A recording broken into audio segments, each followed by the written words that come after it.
was indecision in UPA government. It took a lot of time to take decisions. NDA, the decisions were pretty quick and fast. And he told Mr. Advani on the phone in front of you. That you shouldn't have done that. But since you've done that, I'll take the entire responsibility of it.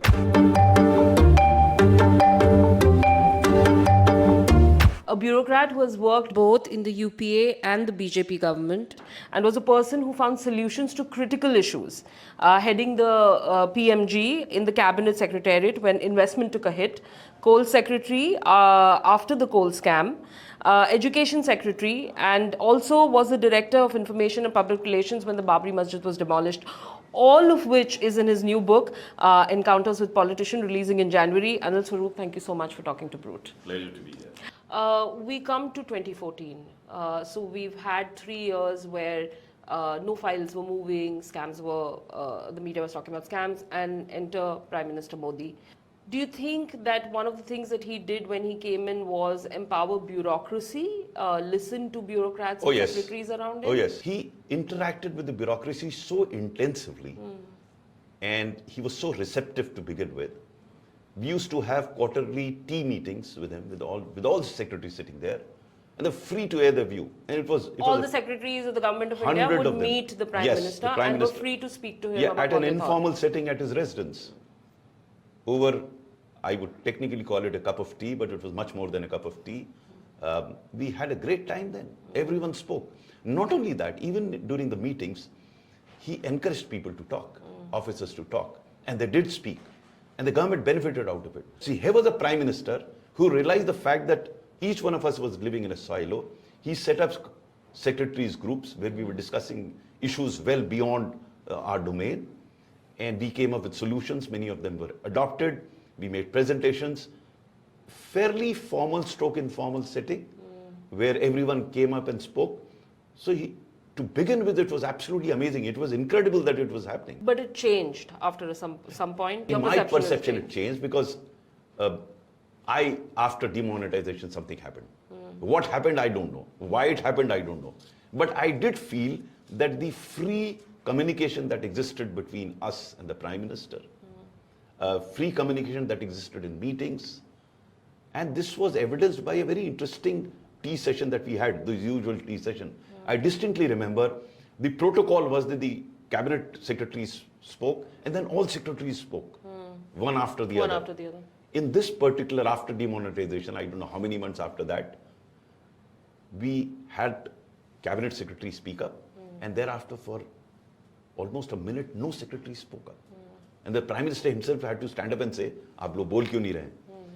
That was some sort of a signal that probably everyone was not as free to speak as they were before. And then it gradually, the messaging started happening that critical comments against the government, even in a meeting, were not being welcomed. So almost everyone saying yes to everything. So that, I think, was not good for the government.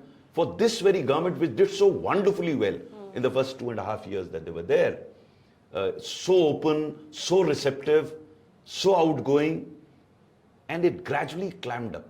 And I could perceive it because I used to discuss with my colleagues, my other secretaries. Outside they had a different view, inside they didn't speak up. It was not good for the government. It's very interesting, sir, on demonetization, where you've spoken in the book. You've called it a good idea, executed very poorly. And that's where in your book it changes the point of view that you've just articulated, that something happened and moved after demonetization. The idea was good because, I had the misfortune of being in positions where I saw chief ministers going haywire, at least one of them. So when this demonetization happened, I thought the wealth that may have been accumulated by that chief minister would now become a knot. Of course, it didn't. I'm told the entire thing got converted. See, the point was that anyone who had accumulated those 2,000 rupees notes, I thought their wealth, which is black money, would be revealed and would now go away. But as luck would have it, as I gather from the newspapers, then most of the money came back to RBI and it became white. So the purpose to defeat it, that was one. Okay. But the idea was very good in the sense to deal with. But the craziest of idea was, if 1,000, sorry, I used the word 2,000 rupee notes, then it was 1,000. If we were to avoid accumulation of black money, then why did we come up with 2,000 rupee notes? I mean, this... You can't have a larger denomination, Absolutely. you have to go to a smaller denomination. Absolutely. I mean, I never understood that. Whoever advised the Prime Minister on that probably didn't know what he was saying or what he was doing. He was not aware of the purpose. If the purpose was to do away with black money, my personal view would have been do away with 500 and 2,000 rupee notes. Have only 100 rupee notes. Poor man will work with that. Let the others work through the banking systems. I think one of the finest things which India government is digital financing, using technology or electronically transferring money. Right. Now, if this were the case, then why even have 1,000 or 2,000 or 500 rupee notes? So logic would dictate for black money to not circulate in an economy, you move to smaller denomination notes, not larger, because larger denomination notes would just mean there is unaccounted for money in the system. So the use of 2,000 rupee notes was totally inexplicable. That is one. And I'm talking as a common man. I don't have to be a financial expert to understand that. Anyone will understand that a bigger 1,000 rupee note will occupy greater space than a smaller 2,000 rupee note. Just volumes. Then the second one, which related to the common people, was why reduce the size of 500 rupee note? All ATMs could not function. They have to recalibrate it for use of smaller size note. Look at the chaos it created. Now again, the Prime Minister cannot be expected to foresee all this. I mean, the civil servants around had to have this view. They should have the foresight to see what is the consequence of what is being done. Now, these could have easily been managed. This mismanagement that you're talking about is, do you think it happened more because the bureaucrats did not speak their mind? Do you think it was on a ministerial level? Is there any sense that you can give us? It would just be a conjecture, whatever I say. I would not like to conjecture. Right. But my contention was, there were some fundamental issues that could have been taken care of. I wish they had been taken care of. Because as I keep saying that the idea was a great one, that's how to get rid of black money. Ultimately, hardly any black money was discovered, so to say. Right, right. Coming back to the second point, that things changed after demonetization, where the bureaucracy was not reluctant to sort of view, what their opinion was. Did it change at all by the time that you, retired and served? It went on becoming worse. Worse, okay. Went on becoming worse. I mean, again, there's no I can't explain it why it happened, but that's how it happened. Perhaps the signals that were emanating, perhaps the manner in which secretaries were being shifted, perhaps in a few cases when secretaries spoke out and they, if not use the term suffered, they were shifted out or changed. Perhaps that could have been the cause. So there were silent messages all around. The atmosphere had changed, definitely. Was changing, yes. Was changing. I'm going to read out a small excerpt from your book, sir. You say, the Modi government was still doing exceptionally well on several fronts. This is after demonetization, like national highways, rural housing, rural electrification, cooking gas and digital payments. The achievements were paying political dividends too, and the government was appropriately taking credit. But then it chose to hog credit also for what it had not done. I remember the Independence Day speech where amongst the many not so correct claims by the Prime Minister was the one related to the setting up of the project monitoring group by the NDA government, as I had set up the PMG during the previous government's tenure. I wondered whether there was a need to make incorrect assertions. The government could legitimately claim to have done so very well on many fronts. Strange are the ways of politics. Why do you think there was a need to claim or make incorrect in a Prime Minister's speech on the Independence Day? I can't answer this why, because only the person who uses this can answer the why. Why did it? I'm surprised. I'm surprised because it was not required. I'm surprised because though I have never worked directly with the Prime Minister, but I have been in the Secretariat of the Chief Ministers, 3 of them. And whenever Chief Ministers stated or made such a statement which was factually incorrect, we told him this is factually incorrect. And then it was up to him to decide whether he would still make that factually incorrect statement because either it's politically necessary or whatever. Right. But this is the job of the people around the top man to at least convey to him that this is factually incorrect. You know, I'm personally of the view that you can't expect a Prime Minister to verify every fact personally. Right. It is the team around him that's tell. And you know, if you do tell the Prime Minister or the Chief Minister, then they will set up a filtering system and see if the facts are correct or not. You know, sometimes there is a need to tell a lie. As a politician, perhaps you may have to do. But if it's a factually incorrect statement and the person who's making it is not aware, it is the job of the people supporting him to make him aware of that and then leave it to him to decide. My hunch is, I mean, whatever little that I know of Mr. Modi, if he were told that these are not correct statement, I think he would have corrected himself. I mean, to me, he appeared to be a very straightforward man who spoke on facts on most of the occasions. But I found over a period of time, he was making the same mistake, or if I can say so, because probably he was not making it consciously. He was making such incorrect statements repeatedly. And there were more and more such coming. So it gives a wrong impression of a prime minister. You know, that's why some people have started giving him a different name altogether, that he's, you know, making statements which are factually incorrect. That's where I think the secretariat or people around him have to tell him. Because I don't know whether they told him or not. I'm just assuming they didn't. Because had they told him, probably he would not keep repeating those mistakes. Do you think one of the reasons why something like this could be happening is that there is fear of retribution? My assumption is probably. Not many people had the courage to speak their mind out to the Prime Minister. I felt that. Because when I used to have informal discussions with them, otherwise they would agree with me and they will keep quiet in the meeting. Why would they do that? Why shouldn't they speak up? You know, there are two parts to it. One is a fact. The other is a view. Right. My personal view is in both cases we must speak up. Factually incorrect, we should say. View, obviously, we should present, because ultimately I am not the decision-making authority. You know, one of the instances which I quoted in my book, when I told the Prime Minister and I told him something which he was averse to, in the sense that he had a different view altogether. He finally agreed with me. Right. So while coming out of that room, a joint secretary to the PMO, he asked me, "Sir, आपको तो पता था, ये नाराज हो जाते हैं, फिर भी आपने कह दिया." मैंने कहा, यार मुझे इनसे अभी ना कुछ चाहिए था, ना रिटायरमेंट के बाद कुछ चाहिए. So one should have the courage to speak one's mind out. I mean, politely, and more so on facts. You know, there could be a difference of opinion. There can't be a difference of fact. Fact is a fact. Fact, right. To be told. So this has to be understood there. I don't know why it is happening. I'm surprised that it is happening. Right. You've used in your book, you used a view that Prime Minister Modi endeared himself to all in informal settings that you've spoken about. And you also said that, you know, there were groups of 10 secretaries formed, and even in the annual budget, some of these, you know, solutions that all of you presented, you know, had come in.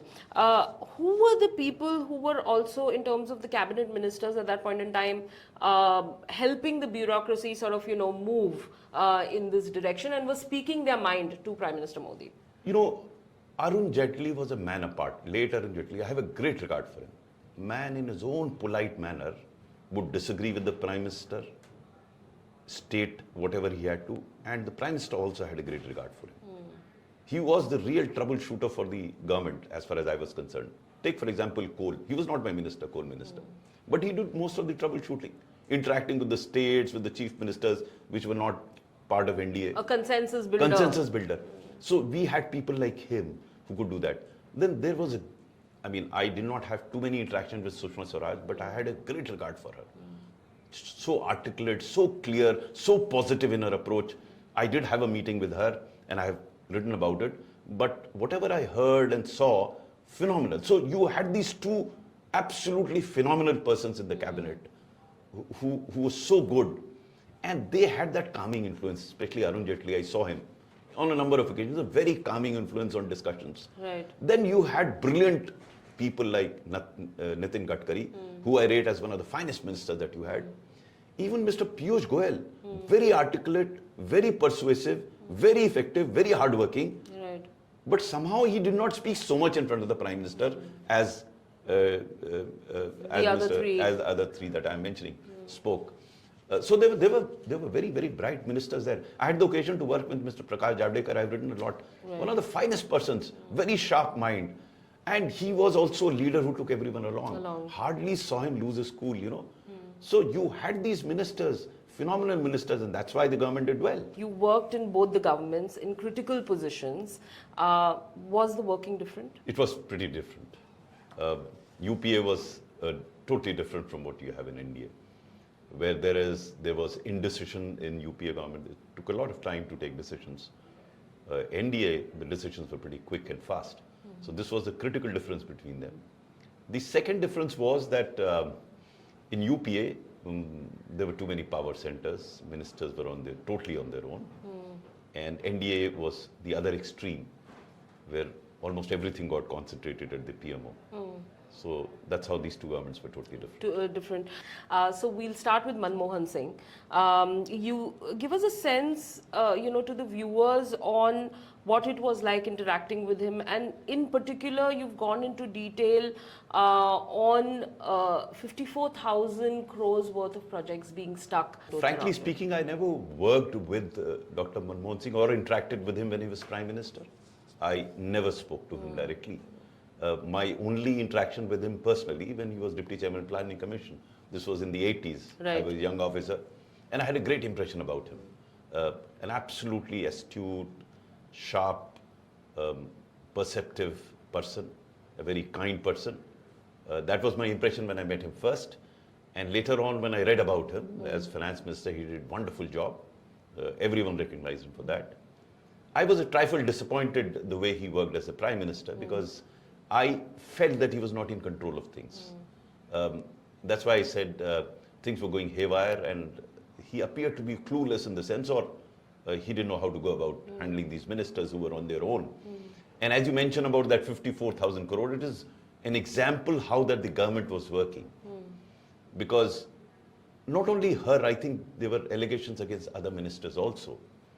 And an honest man like Manmohan Singh, as Prime Minister, he could not probably impose his honesty on his other ministers.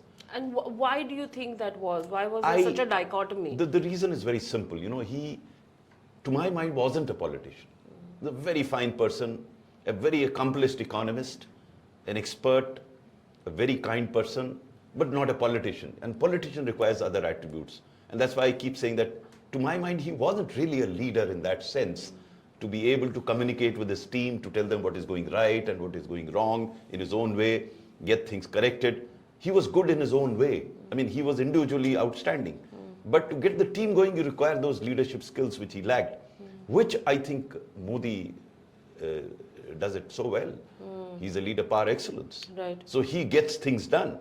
He motivates people. He talks to people. One of the basic attributes of any leader is to be communicative.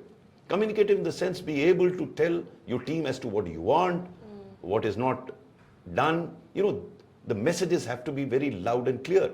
And that was the difference between the two prime ministers.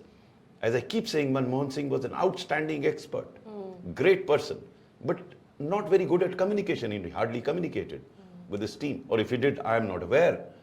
The messages weren't going down loud and clear because his own personality was that he was absolutely honest, very competent, but such messages were not reaching out to the ministers, or probably he didn't feel like sending those messages. Trust Modi on that. Modi would get done what he wants to get done. He's very purposeful, very decisive, very communicative when he wants to be. So from that point of view, I think the two prime ministers were totally different. Totally different. Let's quickly talk about centralization of power. It's a well-known bit that all decisions, most important decisions in the country, are being taken at the Prime Minister's office level. What does that do in terms of to decision making in a country? What are the repercussions of something like this happening? Is it good? Is it terribly bad? And why? See, in a diverse country like ours, the more decentralization you have, the better it is. Okay. Because at a centralized level, if you start taking every decision, then first, there will not be that expertise available or those inputs available at the central level to take that decision. And second, there would be delays in decisions. Right. And all this will impact governance. So I'll give you a very concrete example here. Look at the number of vacancies that exists at the level of directors and PSUs. We keep blaming PSUs for everything. I was not directly managing, but as Coal Secretary, I was looking at Coal India, and Coal India did phenomenally well because we as government did not interfere in the functioning of Coal India. What actually happens is that the government keeps interfering in PSUs without supporting them. Now, what is the support that PSU is looking for? Personnel. Personnel, and secondly, to help them do what they can't do. But the fact of the matter is, you can have a system. You know, I've been advising informally, formally, that if coal ministry could have digital files and papers where we could actually see who's sitting on which file for how many hours, how many minutes, how many seconds, why doesn't the PMO do that? Right. Everyone will get to know who's sitting on which Sitting file. on which file. Charity has to begin at home. Make it completely transparent. Speaking of appointment of institutions, yesterday the Rajya Sabha passed a bill. We had an opposition walkout on the appointment of the Chief Election Commissioner and the other officers being done by a committee headed by the Prime Minister. There are 3 people in it, the opposition, a cabinet minister appointed by the Prime Minister and the leader of the opposition. It doesn't have what the Supreme Court had said, the Chief Justice of India on it. The Chief Election Commission, CAG, CBI, Supreme Court of India. Could you give us a sense of are there changes taking place There in is a independent problem there. institutions? There is a problem there. The faith that people had in institutions is eroding. And election commissioners being appointed the way it has come now would erode the faith further. You know, democracy exists on institutions. And if those institutions erode, then the democratic values will erode. Hence, it is important to ensure that these institutions are independent, are working in a manner they should. But if we have, so to say, our own people sitting there, then there would be trouble for institutions and ultimately trouble for democracy. Moving to chief ministers, and you've extensively spoken about UP, which was very, very interesting. So let's talk about your time with Mayawati. In particular, you have said, and I'll quote again, I was livid. Here was a young collector demonstrating to a greenhorn chief minister that officers could deliver such quote-unquote briefcases. Tell us what happened there. I was the day officer. There was a system of day officers. One of the special secretaries had to be there for the day. I was sitting in a room there, and suddenly a district magistrate who was a year junior to me, he came. He had a briefcase in his hand. Nothing wrong with that per se. So since we knew each other, we greeted each other, and then he went inside to meet the chief minister. And when he came out, he didn't have the briefcase with him. So that set me thinking. So I asked him, यार तुम्हारा briefcase तो अंदर छूट गया. बोले वो मैं कुछ फाइल्स लाया था चीफ मिनिस्टर के लिए. Then I could gauge something, and then I asked him, यार चीफ डिस्ट्रिक्ट मैजिस्ट्रेट तो कोई फाइल लाता नहीं है चीफ मिनिस्टर के पास, तुम कौन सी फाइल ले गए? So he smiled sheepishly, and I could see it writ large on his face, and I could make out something has happened. So of course I gave him a piece of my mind, and I told him, you demonstrated to him that IS officers can do this, what you've done. Of course I couldn't do much, because that was between him and the chief minister. It was a sad day for me, because for the first time I had seen this happen. I had never seen this happen before. And again, it was my conjecture. I had not seen any cash in it. But I thought I was right.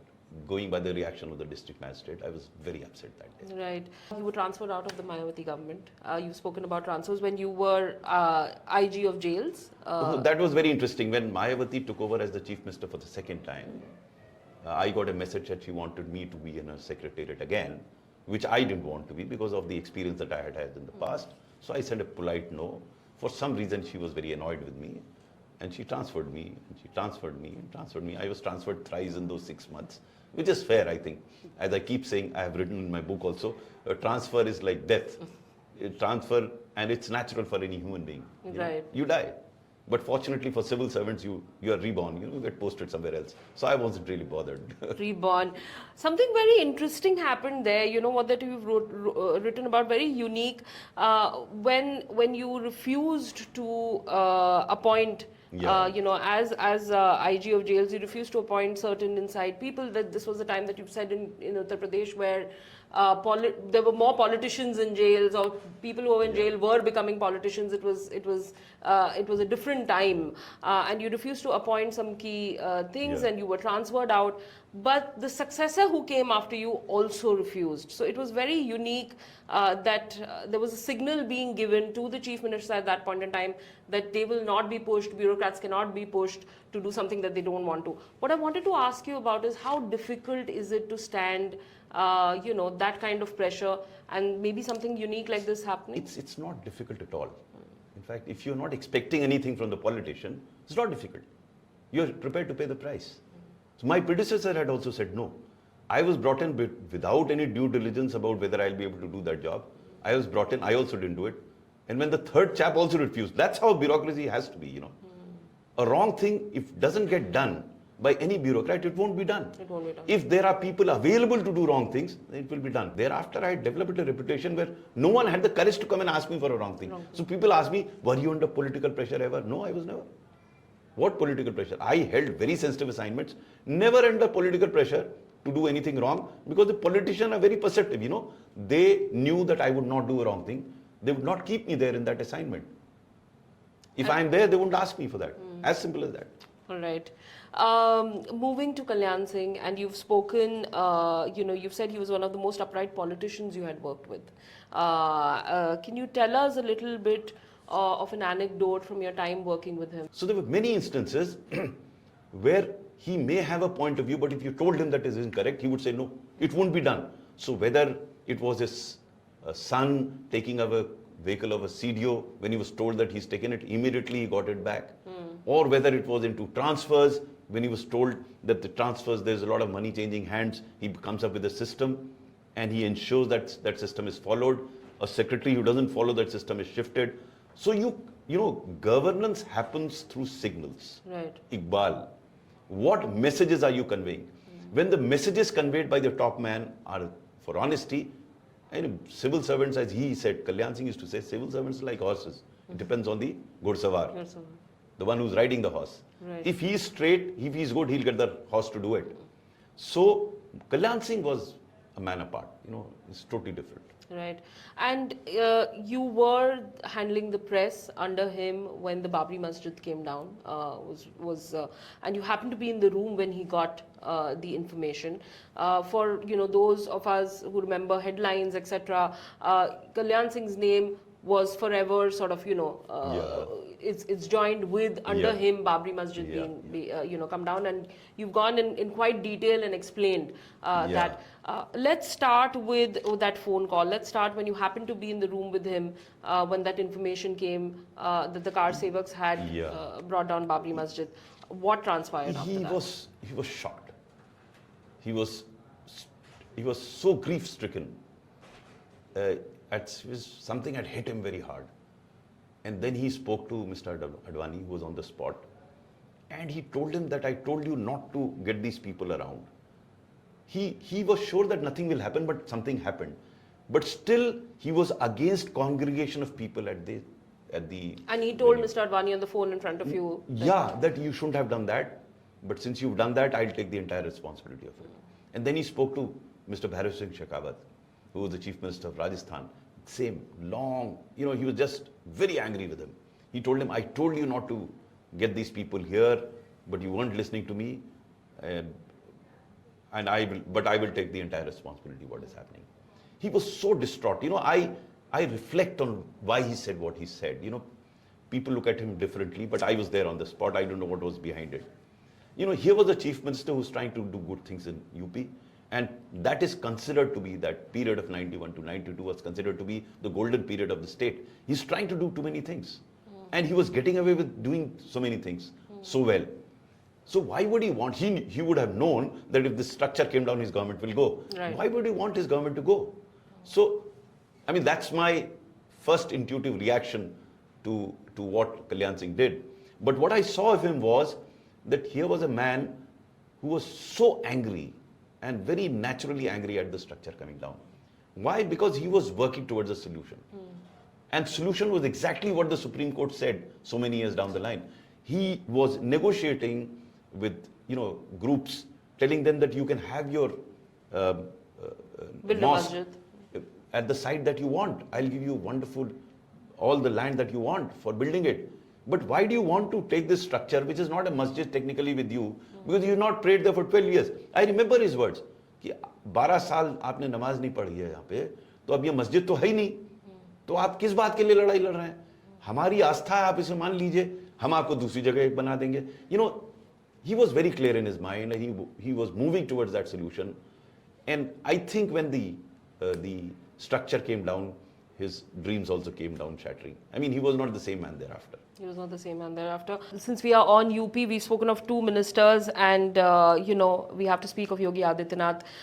You've spoken about three things. You interacted with him when you were Education Secretary, and in your previous books and in the public domain, you've said there's the coal mafia, and then there's the education mafia, which is even stronger than the coal mafia, or more ferocious. As Education Secretary, you took on fake B.Ed colleges, mass cheating. Tell us a little bit about your interaction with Yogi Adityanath and what he said about the education sector. I had one long interaction with him in a meeting, and I had gone to meet him in the context of the action that we were taking against the B.Ed and D.Ed colleges.